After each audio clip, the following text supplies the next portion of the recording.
அதாவது பார்த்தீங்கன்னா இதுதான் 16 கோடியில் ஒட்டஞ்சத்திரத்தில் சிஎஃப் கிறிஸ்துவ மருத்துவ ஐக்கிய மருத்துவமனைக்கு பக்கத்தில் போட்டிருக்கிற நடைமேடை. இன்னைக்கு காலையிலிருந்து பார்த்தீங்கன்னா நான் கிட்டத்தட்ட இங்கே தான் இருக்கேன். நானும் பார்க்குறேங்க, ஒருத்தர் கூட இதில் மேலே ஏறி போகவங்களும் இல்லை, வர்றவங்களும் இல்லை. எதுக்கு போட்டிருக்காங்கன்னே தெரியல. 16 கோடிக்கு. அதாவது உங்களுக்கு வேலை பார்க்குற கான்ட்ராக்டர்களுக்கு வேலை கொடுக்கணும்னே நீங்கள் வேலை செலக்ட் பண்ணுறீங்களா? அவங்க கமிஷன் பார்க்குறவங்களே வேலை செலக்ட் பண்ணுறீங்களா? இந்த மாதிரி வேலையில் உங்களுக்கு எந்த அறிவாளி செலக்ட் பண்ணி கொடுக்குறாங்கன்னே தெரியல.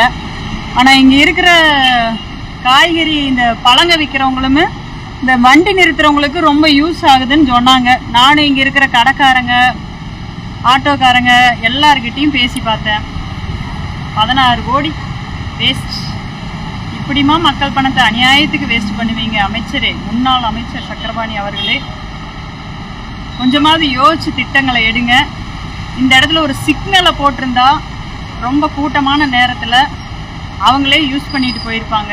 தேவையில்லாத செலவு, தேவையில்லாத விளம்பரம். உண்மையிலேயே இவ்வளோ விளம்பர பிரியதாக இருக்கிறீங்க. நானும் பார்த்துட்டு எல்லாருமே இதில் கிராஸ் பண்ணி போயிடுறாங்க. இதுல இவ்வளோ படியெல்லாம் வந்தீங்கன்னா ஏறி யாரும் வர்ற மாதிரி இல்லை. அதுவும் இன்னும் வேலை முடியாமையே அவசரமாக எலெக்ஷன் வருதுன்னு பேரை வச்சு திறந்துட்டீங்க. இந்த மாதிரியெல்லாம் இனிமேல் திட்டங்களை ஒட்டஞ்சத்திரத்துக்கு கொண்டு வராதீங்க. எவ்வளவோ நம்ம விவசாயிகளுக்கு பயன்படக்கூடிய கிட்டத்தட்ட மிகப்பெரிய மார்க்கெட் தமிழ்நாட்டிலேயே இருக்கக்கூடிய ஒட்டஞ்சத்திர தொகுதிக்கு ஒரு சாஸ் ஃபேக்ட்ரி கொண்டு வந்திருக்கலாம். முருங்கை விவசாயிகள் அதிகமாக இருக்கிறாங்க. அவங்களுக்காக நீங்கள் இதுவரைக்கும் எதுவுமே கொண்டுட்டு வந்ததில்லை. கண்ணுவெளிக்காரங்களாம் அதை விட ரொம்ப பாசமாக இருக்கிறாங்க உங்கள் மேலே.